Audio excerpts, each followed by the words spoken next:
Young Riders with Jordan Risky. Okay, so a little bit about me. So for those who don't really know me or you've never met me, my name is Jordan Risky. Nice to meet you guys.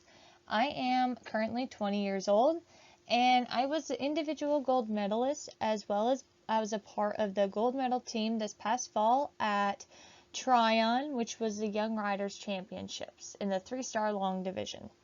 I have always ridden horses and I've been raised on my family's horse farm in Manchester, Michigan, where we do lessons, boarding, training, breeding, and horse camps. So I've grown up on the farm there. I've also grown up doing 4-H as well as Pony Club. I currently have my A riding rating in Pony Club, and I'm working on getting my HA done sometime this year so that I can become a graduate A. I just recently finished my associate's degree through my local community college in business administrations, and I'm hoping to transfer to another school to either continue pursuing that business degree or switch over to exercise science to become a chiropractor. Currently, at the moment, I work and train with Robin Walker. We're currently based in Ocala, Florida, and he's based in Grass Lake, Michigan in the summer, which is like 20 minutes away from where I live.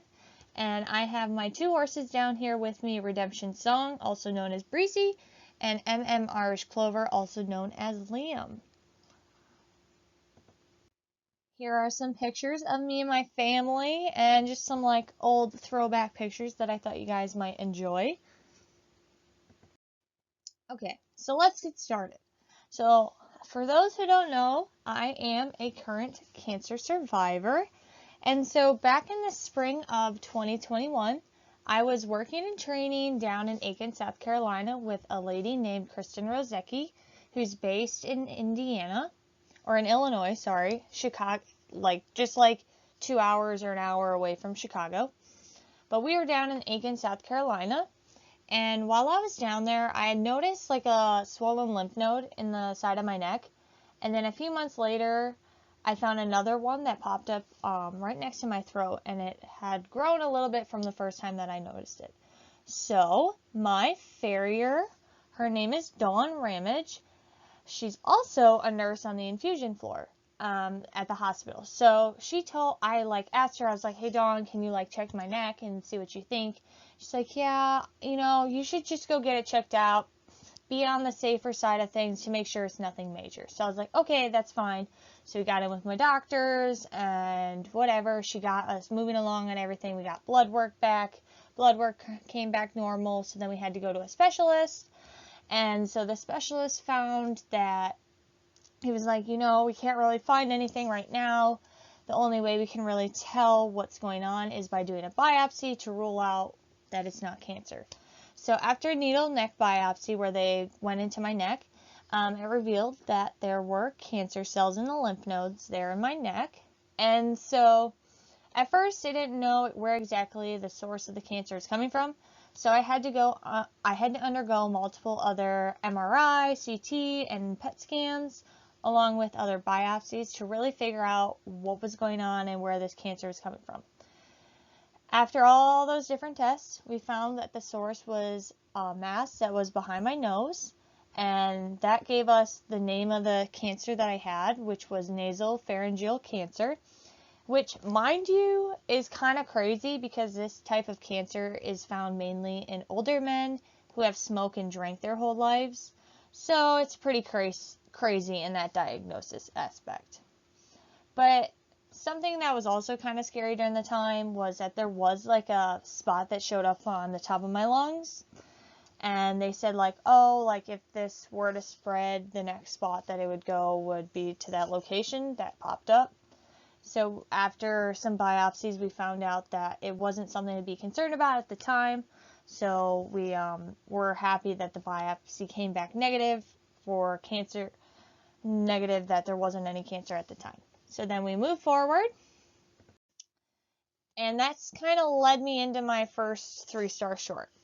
So after my diagnosis, the doctors were really wanting me to get moving along on my treatments because this was a very fast and rapid growing type of cancer, but as any other rider out there knows, when you're working towards a goal and something, you really want to be able to pursue it and be able to accomplish it.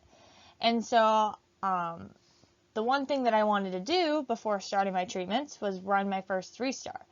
I'd been training all year to get there, and I wasn't going to let this stop me from doing that. And I knew myself, and I knew that if I wasn't able to achieve this goal that I've been working really hard towards, that going through the treatments themselves was going to be proven to be even more difficult.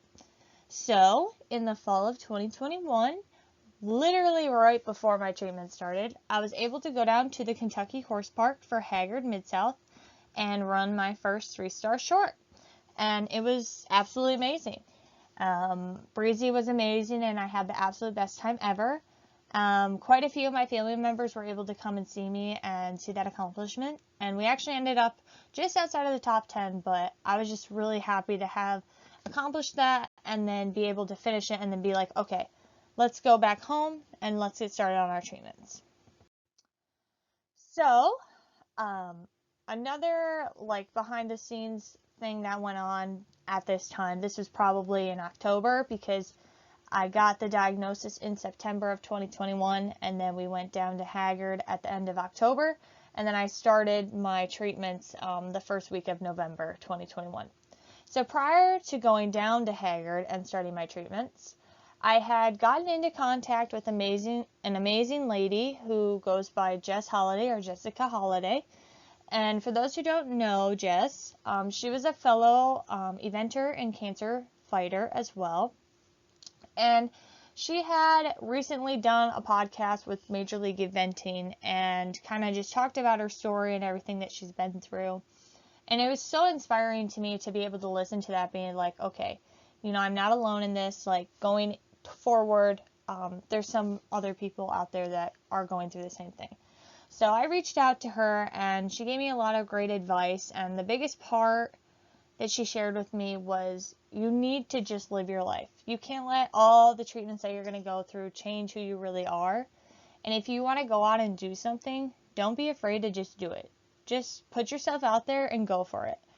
And so I wholeheartedly just kind of put that out there the whole entire time I was going through all my treatments, because I really wanted to be able to not let this time define me exactly, but really be able to continue on and not let this defeat me.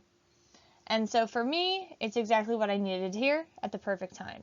Sadly, she's no longer with us, but her legacy does live on. She does have the Buck Off Cancer Foundation, and so we're able to support her through that. So my cancer treatments started the week after, or 2 weeks after Haggard completed. The week that we got back from Haggard, I had to start finishing up different tests and operations to make sure that my body was ready to go going into all the treatments. So then the following Monday, I started my treatments, and so my treatments included 3 rounds of chemotherapy, which took about 2 months long to complete. And then after 3-4 weeks off of no treatments, we started the second phase of my treatments, which was a combination of radiation along with chemotherapy for 7 weeks, which was radiation treatments 5 days a week and chemo once a week for 7 weeks straight. And it was honestly pretty insane. I really learned a ton about myself and really how tough I was able to be. But of course, that wasn't without all the help of the amazing people and the Lord around me who supported me and really helped me every day, day in and day out, because it was such a hard time for me. And so I wasn't able to really ride a whole lot. At the beginning, I was able to ride somewhat, but it was kind of just figuring out what my body could tolerate and everything. So as we were getting deeper into the treatments, I kind of realized Breezy's not really going to be able to keep going, or I'm not going to be able to keep riding her right now. So Breezy doesn't really do too good when she has to sit out in the field and do nothing, because she really likes her job.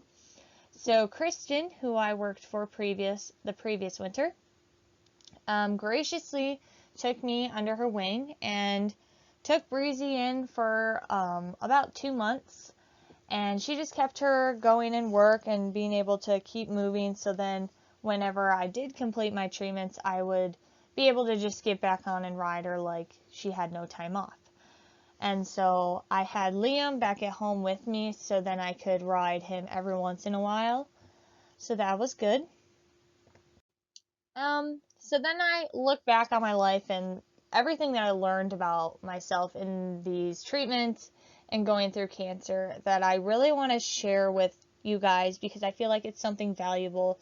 You know, I was 19 when I was diagnosed and I turned 20 after my treatments all ended. So, you know, I'm fairly young still. I'm still young today. I'm still 20, so, you know, not that old at all.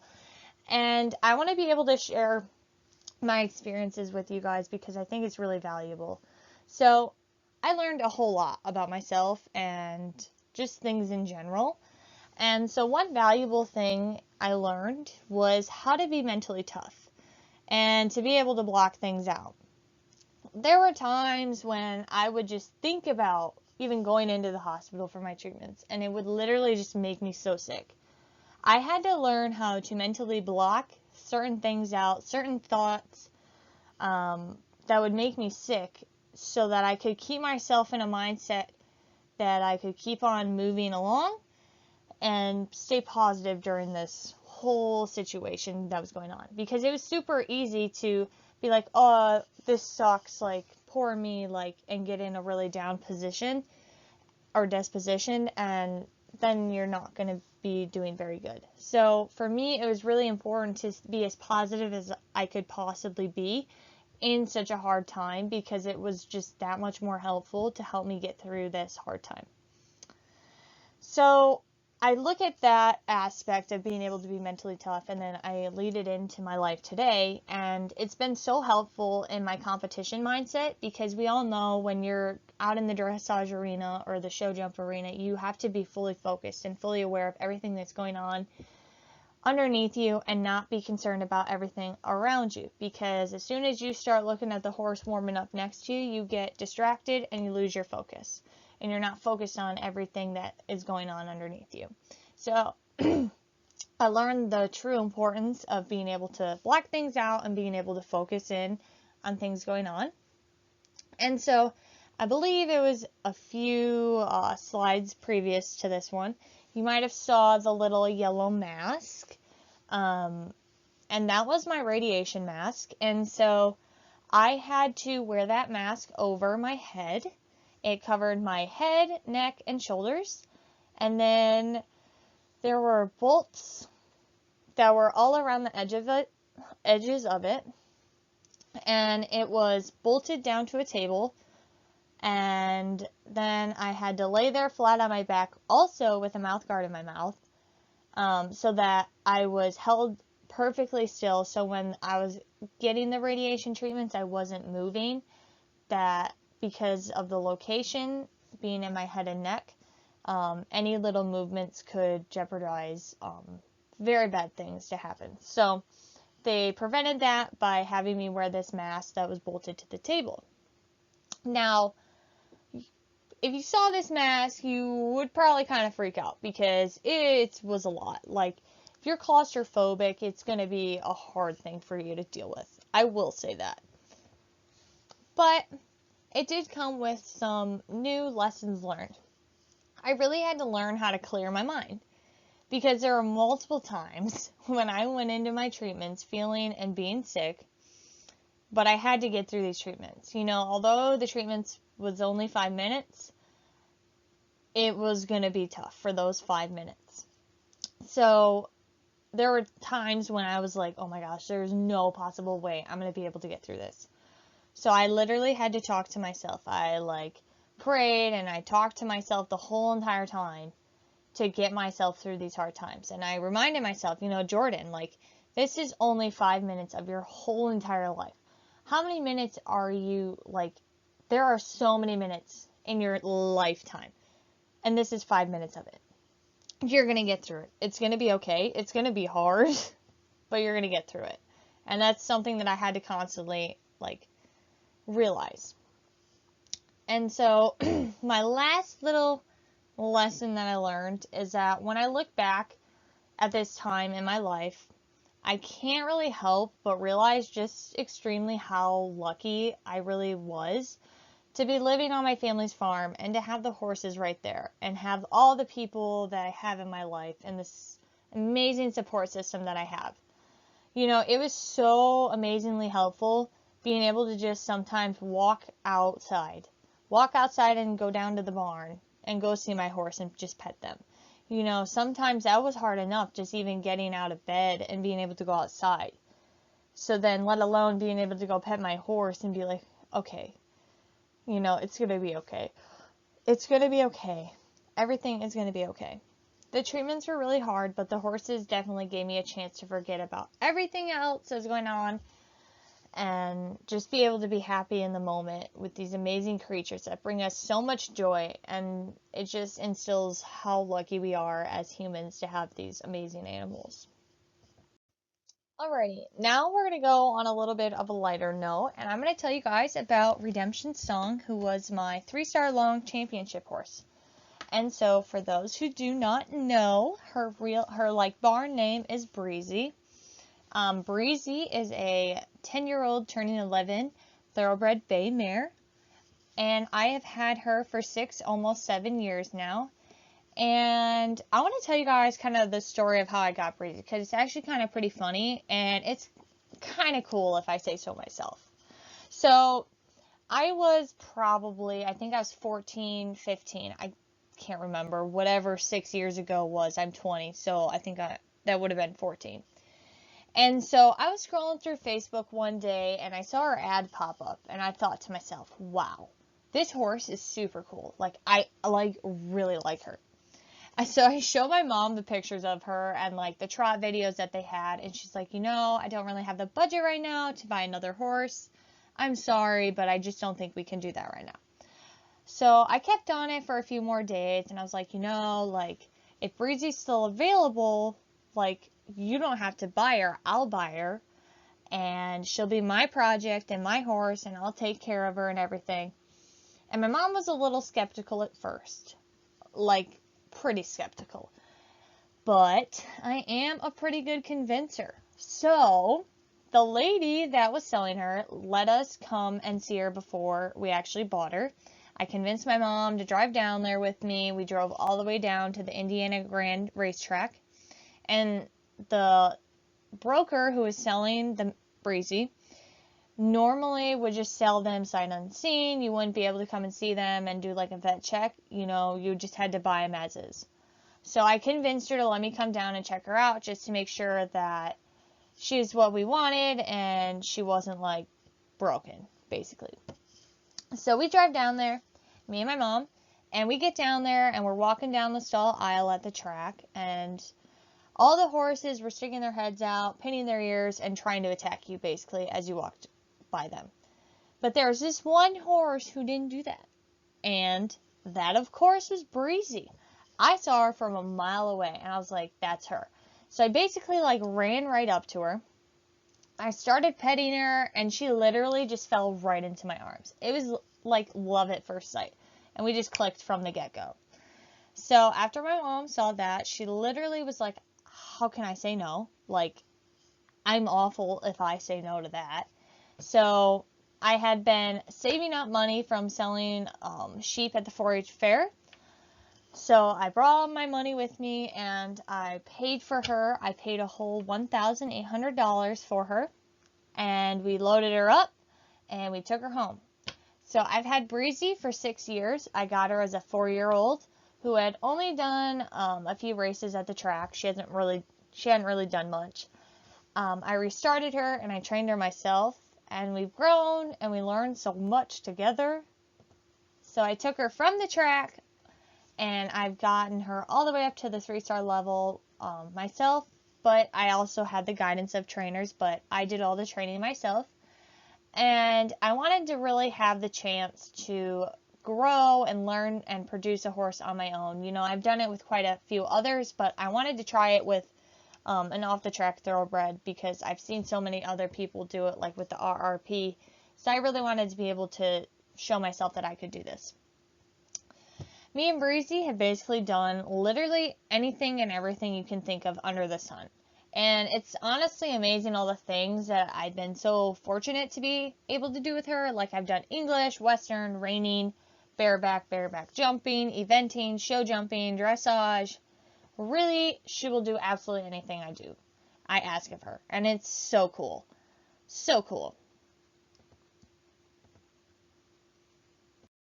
Alright, since I told you guys about my horse Breezy or Redemption Song, I'm now going to talk to you about Tryon and the Young Rider Championships.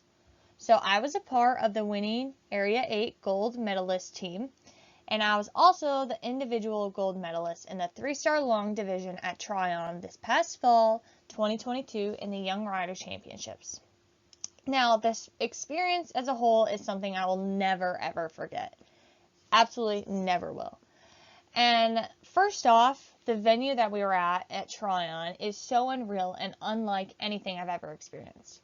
The layout of the facility is great because all the horses were happy to be there. You know, none of them are really stressed. Like, they're always able to see a friend. So, you know, from the get-go, the setting's perfect.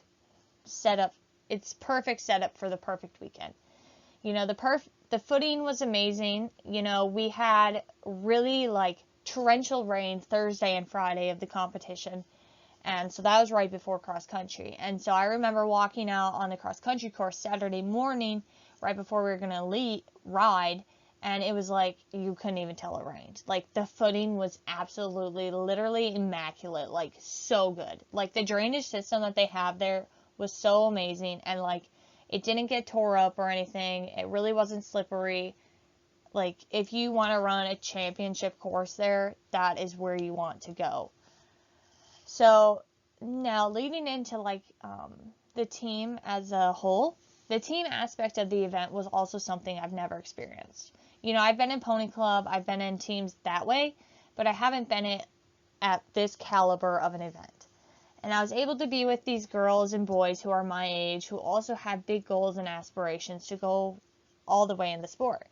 And so I think that was really cool to be surrounded by that and be able to cheer them on and have them cheer me on the whole weekend. Now, going into the weekend as a whole, I just really wanted to have an overall good and confident weekend and be able to walk away with a happy and healthy horse. Breezy was absolutely amazing in all 3 phases. She jumped out of her skin and was so game for everything I asked of her. I was so happy. She just ate up the cross-country course like it was a piece of cake. I had never ran a long cross-country course with her, but I had a feeling like she was going to do really good because she sometimes struggles with the shorts because you have to be moving so fast for the short cross-country courses. So I was like, you know, since it's a long, you know, there's a lot of gallop spaces, and, you know, that really suited her well. She was able to really move out and be able to get really close to the time for that. So then, after show jumping, I had completed my course, and I went double clear, and I'm walking out, and everyone's smiling at me, and I was just really, really happy because I was like, oh my gosh, I just finished my first 3-star long, like, we did it. Me and Breezy got this. And everyone was like smiling and like really happy, and they're like, oh my gosh, like you got first. And I was like, wait, what? How did that happen? Like I didn't think like I was in the standings at where I was. So when I got over to everybody and they said that, I was literally just blown away. And Breezy and I, it felt like we finally made it. And it was just crazy. And it just absolutely blows my mind because I look back on the whole previous year before that and where I was a year ago. You know, I was sitting in the hospital getting chemo treatments. And now I'm happy, healthy, and I was winning the 3-star long at Young Riders. You know, that's absolutely crazy. And I remember I was there with my aunt's husband, and I literally just started crying. I was like so excited and so happy. I was like, oh my gosh, like this is all the hard work from this whole year, you know, everything's just falling into line. And it was so emotional and so amazing, and all my teammates were so good and so helpful through this whole thing. And I was so happy. Alrighty, as I wrap this up with you guys, I just wanted to kind of leave you guys with some advice that I feel like is really valuable and might help you guys in your life. So, something that I think that has really helped me get through everything I've gone through and what keeps me going is to remind myself to just go for it. You know, there's going to be times where you're going to be scared and you're going to be nervous and you just don't know what to do. And honestly, I would just say just go for it. Whatever that is in your life, whatever opportunity or something that you want to go for that might be scary for you, just go for it. Just go out and live your life and just do it. You know, our lives are so short, and when you really think about it, you don't want to live a life that you're going to regret because you didn't do something that you were really wanting to do just because you're scared. So that's my first piece of advice for you guys.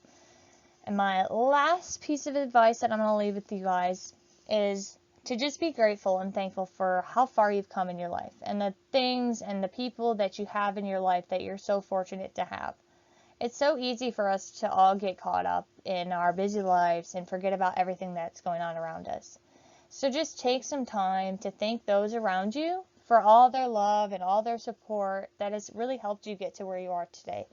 I know if it wasn't for each and every person who supported me, sent me messages, or was there for me during the ups and downs in my life and all the treatments I endured, it would have been very difficult. So be thankful.